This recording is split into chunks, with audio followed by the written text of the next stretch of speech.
Hi, everybody, and welcome to Renewed Mind Revolution podcast with your host, Michelle Kakal. As always, it is my honor and my pleasure to be able to come to you today to chit chat with you and share some tips and some tools that will assist you in becoming a better you. Today is going to be a great day. We're going to talk about a topic that I love to talk about because it is something that's very dear and personal to my heart. And it's talking about living in autopilot. I'm going to further explain what that means as we go further in Renewed Mind Revolution podcast. Stay tuned. Let's go. Stop hiding yourself. Love yourself. So let's get started, ladies and gentlemen. Let's talk about autopilot. Like, what exactly does that mean? Well, first of all, let me just say this. Living in autopilot is a very numbing experience. It's a very numbing existence. And I gave it this title because of the fact that you are present physically, but mentally or emotionally, you pretty much have checked out. You're not participating. So I see it as if you are existing and not living. And how many of you know that that is an awful, awful place to be, is to exist and not live. We can waste so many years, and I'm not talking just 2 years or 3 years. I'm talking 10, 15 years or more in autopilot without really knowing that you are doing that, without really knowing that you're living in that. And so today I want to expose autopilot because especially right now with everything that we're going through as a global pandemic, you can see how easily it will be for someone to just function, to just be in autopilot. So that's what that means, to just be existing, right? And not living, because everything about your normality has been shifted, has been changed. And that could be quite traumatizing for some people. And because of this, they can find themselves participating only physically, but emotionally, mentally, socially, they're just not there. They're only participating physically. So let's talk about autopilot. Autopilot is a term that I use to describe going through the motion, just going through the motions and not living on purpose. You know, in this podcast, I always emphasize on doing things on purpose, being purposefully happy, purposefully grateful, purposefully loving someone, just being intentional. Okay, be intentional about the things that we do, intentional about the places that we go, intentional about our emotions, intentional about our goals and setting our goals and executing our goals. Intentional is really important to me. And so I talk about being intentional, which is just being, doing things on purpose, making sure that, you are intentionally trying to go this direction, or you're intentionally trying to go that direction. And when we keep that type of focus, it helps us from wasting time. It helps us from, making poor decisions and wasting our time and doing things that maybe we should not have done, taking assignments that we should not have taken that has nothing to do with us. But when we are intentional, when we are purposeful, then we are always focused on what we need to do and where we need to be. So autopilot is not being purposeful. It's not intentional. Autopilot is just described as going through the motions, just existing, not living. Autopilot is a state of mind. Hear me again. It's not a physical thing. It can affect your physical, but it is a mental thing. It starts in our mind. So autopilot is a state of mind in which you wake up, for example, in the morning and immediately begin to think about, the end of your day. Have you ever been there? Have you ever if you have to go to work and you get up in the morning and the first thing you're thinking about is the end of the day when you're off work? Come on. Have you ever thought about something that you really didn't want to go to, but you knew you had to go to it and do it? And the first thing you think about is the end of that. You already given a ending time, an ending date, to whatever it is that you have to go through. And so what happens then when you have this type of approach, you begin to find yourself living in autopilot. So this is good and bad. Hear me clearly. For example, let's look at a bad. Let's look at, you have to go through a medical procedure. You're really suffering. You're going through a whole lot. What you're focusing on, sometimes it's not necessary for everybody, but a lot of times what you're focusing on is the end. You're not trying to focus on or think about the process of, preparing for this procedure or preparing for this medication or preparing for whatever. But what you're thinking about is the end result, right? You're thinking about when it's all over and it's done and you don't have to think about it anymore. Well, when we take this approach, it puts us in a numbing state of mind. It puts us in autopilot, because right now, what we're doing is we're just showing up and we're just doing what we need to do to get to the end. Now, the reason why I'm saying this is bad, because it not only affects the negative things that we're going through, but also the positive things. So here's another example. Say you was invited to something that is really, a festive occasion, but you just don't really want to go. You really don't want to do it, but you feel obligated to go, right? But this is a celebration. This is a good time. So you just go anyway because you're obligated to be there. You gave your word, so you show up, right? But as soon as you get there, your wheels start turning into, I cannot wait for this to be over. Okay. I cannot wait for the end of this so that I can go home and relax. I've had a tough day, a tough week. And so while you're there, instead of you enjoying that moment, instead of you making the best out of the situation of you being there, you showing up, you being around friends and family or whatever, instead of you enjoying that moment, you are completely consumed with the thought of the end. You're completely consumed with the thought of, when I leave here, I get to go and lay down or rest or whatever else that you want to do. And so what I'm saying is, autopilot is just not gonna affect your, the negative things that we have to go through, what we call our life moments, right? But it's gonna begin to affect even the positive things that you can't actually enjoy and have a good time with. And I mean, here's another perfect example. Perfect example.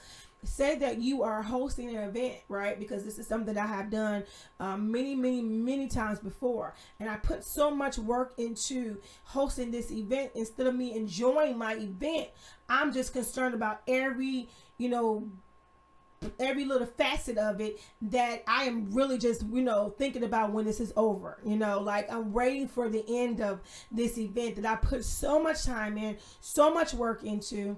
I mean, we're talking months or maybe a year in advance of me preparing for an event that I really should be enjoying, and I really should be celebrating. I really should be having a good time, and I really should be, sociable. But to be really honest, what I am doing is, in my mind, I'm thinking of the conclusion, because then I can see that that's where the success starts in my head. Like, it went off without any problems, without any issues, without any concerns. Okay, that's the celebration, but that's not reality. That's not a good thing. The good thing is that I should be enjoying it from the beginning to the end.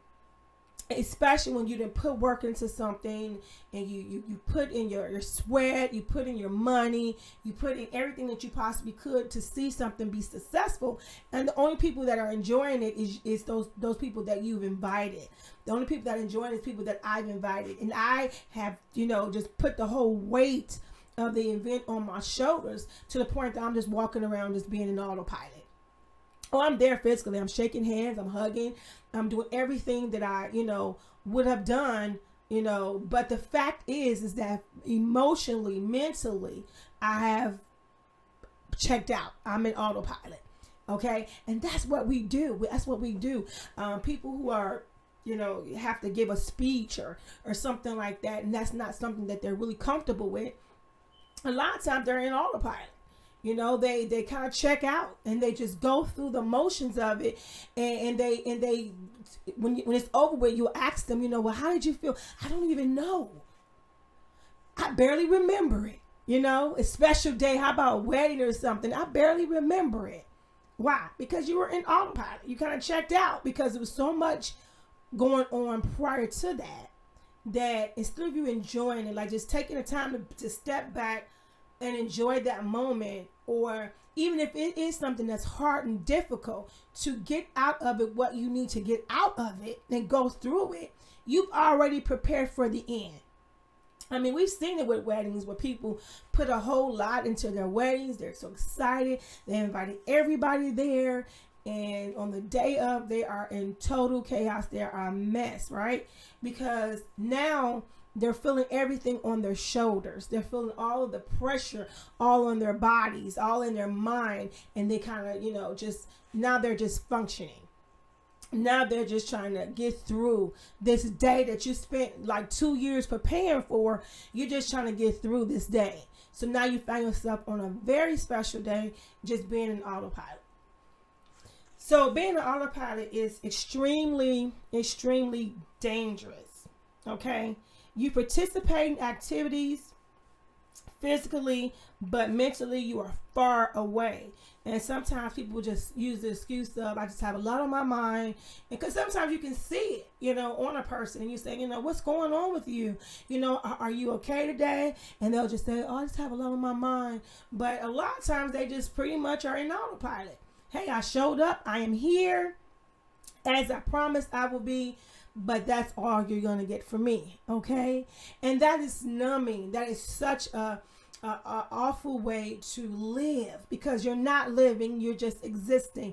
And this is something that I repeat to myself on a regular basis, just reminding myself how important it is for me to not exist, but to live. Like, I do this on purpose. I do this checklist often on myself to remind myself how important it is for me to not exist, but to live. To live, like every moment, like every ache, every pain, every high, every low, just make sure that I'm experiencing it all, and I'm living it, and I'm not existing. Because once again, if I allow autopilot to kick in, at a low time, there's not a guarantee that it won't come back during my high time. So I got to make sure that I learn that even in the low moments of my life, there's a lesson for me to learn, as well as the good moments, right? I can learn to appreciate my mistakes so that I don't repeat those mistakes or repeat those awful experiences, or get the lesson out of those experiences, just like I can enjoy the celebrations and enjoy the good moments and the accomplishments, right? So both of them have a part. Both of them play a purpose because it happened, right? If it's allowed to happen to me or you, that means that we are created and designed to handle it. So even though it don't feel like it, we talk about that all the time, even though it doesn't feel like it, that you're strong enough, that you can handle it, the reality of it is that you can. We make the decision whether or not we will handle it or allow it to handle us. And we talk about this often during this podcast. It's important to understand what you're equipped to handle, how strong you are, how much authority and power you have over your life, over your thinking, over how you approach things, over your perception. A lot of moments we feel vulnerable. A lot of moments we feel as if this is it. This is the straw that's going to break this camel's back, right? I've been there. I get it. But even in those moments, when that straw comes, I think this is it. Guess what? I still persevere. I still push, because I realize that there is more to me than even I recognize. So this is the other part that I want to get to in this podcast. We will continue to talk about autopilot, but the other part that I want to talk about in this podcast is making sure that you are not the victimizer to you. Hear me again. Make sure that you are not the victimizer to you. Don't be your own enemy. Don't be your worst critic. Don't be the one who is keeping you down. And a lot of times we look around for other people to be, that person or that group to crush us and to hurt us and to put a limit on us. But in reality, a lot of the times we are our own victimizer. We are victimizing ourselves. Come on, somebody. We are victimizing ourselves with our words and with our thinking and with the actions that follow the both, okay? And what I'm saying is that we limit ourselves. You know how many times I have to step back and realize what I just said, and realize that about me saying that I just limited myself. I just put a roadblock in my own path. I just built up a wall in front of my own self. It was me. It was no one else around me. Nobody else said anything, but I did it to myself. My own thinking has put me into a place where I have created this wall, that keeps me from moving forward in the things that I'm supposed to move forward in, that I can have, that I can do. But I'm constantly telling myself, you can't do this, you can't go there, Look, and the worst thing that we can do is say, they won't give me this opportunity. No, we won't give us this opportunity. We're doing this. We're doing this to ourselves. And we're so quick to do it that sometimes we're not recognizing that we are doing this. So today I wanted to make sure, as I was talking about autopilot, that I'm also sharing with you to not be a victimizer to yourself. Don't victimize you. Don't be your own critic to the point, I believe in self-evaluation. I believe in, checking myself every now and then, but I do not want to be the person who keeps me from moving forward in things that I should do. I want to make sure that I'm not limiting myself by saying what I can't do, what I'm not capable of doing, and it's so easy to do it. So we have to make sure that we're not doing that. We have to make sure that we're not saying, well, if I haven't done it now, then what's the possibility that I'll be able to do it now? If I haven't done it by now, well, just let it go. I don't have the money. I don't have the education. I don't have the experience. I've been going through a whole lot. A lot has been poured over, into me.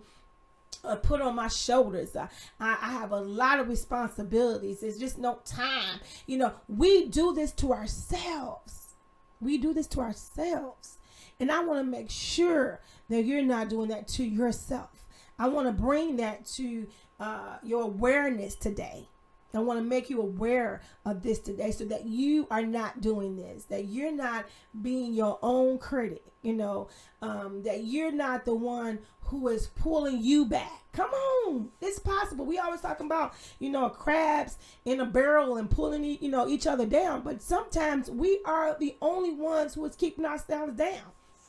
I remember doing an analogy years and years and years and years ago about feeling as if you are in a hole, right? And you can look up and you can see the sunshine is really bright and it's beautiful, and you want to come out of this hole, but you don't see a way to get out because it's so far up. You can't find any way to escape this hole. But in reality, there is a ladder. There is a ladder right there for you to come out of it. But your mental mind state is stuck looking around at the darkness of the hole and the light that seems so far away. Okay? And that's how a lot of us live. We're looking at the wrong things. We're looking at the darkness of the situation.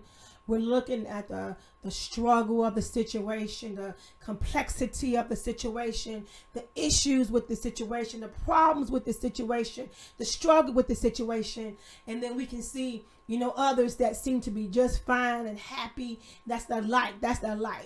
How you desire to be there, how you desire to have better days. You desire to be having, to have healthier days, to have stronger days, to have, more days where, things are working better for you do than what they have been doing lately. And so we're focusing on that, but we're failing to realize that over here on the other side, there is an escape plan. Over here on the other side, there is a way out of this hole. There is a way to the top that you so desire, that you so envy. There is a way. And we need to change our perspective and change our mindset so that we can look over on this other side and see this ladder and not stare at it, but actually build up the strength that we need to begin to climb out. We're looking for people to throw us a ladder. We're looking for people to throw their hands down or rope down and rescue us. But sometimes you're going to have to learn that you're going to have to look around and find your way out. You have to love yourself enough to know that you can handle it. You have to love yourself enough to know that you deserve to come out of this place, that you deserve to come out of this hole, that you deserve to come out of this place of darkness and insecurities and pain and hurt. You deserve this. And I think that is so important, is to be reminded. Sometimes we say we're going to do better for our loved ones. We're going to do better for our children. We're going to do better for our spouse. We're going to do better for those who care about us. But I realized that sometimes you have to say, I'm going to do this for me. I love my children. I love my husband. I love my family. And I do want to do better for them and be a better person for them. But guess what? The first person that I need to be focusing on and making sure that I'm doing this for is for me. It's for me. I deserve it. You deserve it. You deserve healthy living. You deserve a healthy mind. You deserve a healthy, positive outlook. You deserve, to come up from a dark place and be successful and succeed. You deserve a second chance. You deserve a third chance. You deserve this. You deserve to allow those things that once kept you down to be released from you. You deserve to be free from bondage. You deserve to be free from any addiction or affliction that has come about you. You deserve that. You need that and you deserve that. And you're worth that. And sometimes we have to be reminded of that. I just recall talking to someone that has really been struggling, with different things in life. And I had to remind them that you deserve this. You deserve to be healthy for you. You deserve to be better for you. You deserve to come out of this place that you're in. Like, focus on the fact that you deserve it and you need it. We can't give up on ourselves, We cannot give up on ourselves. We cannot victimize ourselves and give up on ourselves. So it's important that we understand that sometimes we are the problem for ourselves. We limit ourselves. How many times have you done that? How many times have you said you just don't understand? I actually had on this podcast where someone said to me, wrote to me and said, but I keep going back doing the same thing over and over and over and over again. And my answer to them was, but that it's not where you want to be. That's not what you want to do. And how I know that's because you're bringing it to me. So when you have that knowledge, when you have that sense of saying this is wrong, I should not be repeating this, you've already fought half the battle. You've already shown how equipped and capable you are of handling the situation, because you already know, hey, this is not where I want to be. This is not where I should be. I know this. I should be doing better than this. So that's half the battle. That's half the battle. So we want to make sure that you're not victimizing yourself. We want to make sure that we're not living in autopilot, that we're not going through the motions every day until that ending or that moment happens or that moment arrives. Because remember, when I talk about autopilot, the autopilot, the whole point of the autopilot is to expect an ending. I'm going through the motions so that I can get to this ending. I'm just existing. I'm not living. And what's bad is that some things can take years. Come on. Somebody has said, well, I'm just going to stay and keep dealing with this, until it gets better, right? Now, we're not making any steps to make it better. We're not doing anything. We're just existing the whole time. And you didn't look around and it's 10 years later and you're still saying, I'm just waiting for it to change. You've lived in autopilot over a situation for 10 years, waiting for it to change. It's nothing that you've done to put forth any type of effort to, get the ball rolling to change. But it's something that you're just sitting there and you're just expecting and you're just waiting for it to change. This is what we do. This is what we do. And so we cannot do that. We cannot live in the motions, just expecting things to change and waiting for them to change and being in autopilot while we're just waiting, not living, just existing and hoping and waiting and hoping and waiting. And not only is that, it's a bad thing for you, emotionally, but mentally, it begins to tear down at you, because when you don't see the change and you realize you've been doing this for 10 or 15 years, that will do something to you. You've been waiting and waiting and waiting and waiting, and this has not changed. Oh, that's going to really affect you. So live. Even if it's hard, even if it hurts, even if it's painful, live. Be intentional about living in that moment. Even if it's like something that, you say, this has been a nightmare. This has been a nightmare for me. I never would have thought I've been experiencing this. I never would have thought that I would have to deal with this. This is awful, right? Even if you say that to yourself, live in that experience, live in that moment. Don't allow yourself to be in autopilot. Don't allow yourself to get caught up in autopilot. So listen, today has been just absolutely great for me, and I just wanted to come in and check with you guys and share some tips and tools to assist you becoming a better you. This has been Michelle Cook Hall with Renewed Mind Revolution Podcast. Remember to go and check out my books on Amazon.com or BarnesandNoble.com. Most of my information that I share with you in podcast come from the books Breaking Family Ties or Faith versus Fear. Check it out. Go and follow me on my other social media platforms. I'm on Facebook, I'm on Instagram, and I'm on Twitter. And I love to engage with those who listen. So go ahead and, check me out and request me or follow me. And I'll make sure that I will accept your request. And we can get to, chit chat with one another. And you can ask questions here on the podcast, and when I get an opportunity, I do go and I do look at them and I do respond to the best of my ability. This has been a great day. I want you all to stay encouraged, and I want you all to take care of yourself. And remember, God loves you and He cares for you, and He's looking out for you, and He called you to it. He equipped you for it. Therefore, you can handle it. Have a great day, you guys, and have a blessed week. Once again, thank you for listening to Renewed Mind Revolution Podcast.